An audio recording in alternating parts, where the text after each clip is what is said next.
Izraeli vrau rreth 70.000 palestines, plagosi rreth 200.000 të tjerë, dhe shkatroi gjithë shka që ata kishin.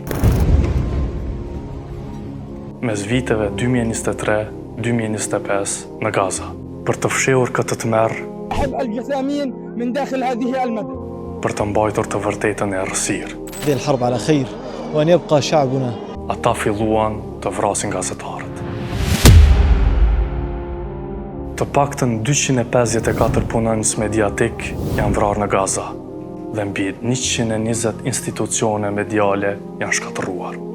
Viti 2023 ishte më vdekje prurësi për gazetarët dhe në ndonjë konflikt në histori në përgjithësi.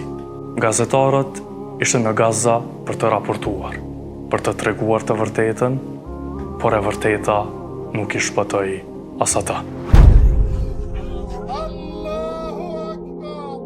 Vrasja tyre është vrasja të drejtës për të ditur, e mundësisë për të parë situatën ashtu siç është.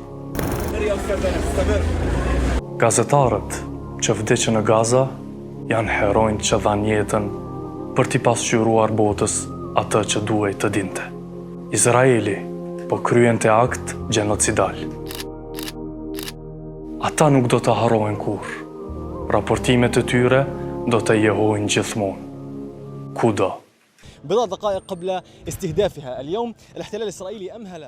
Shënjestër.net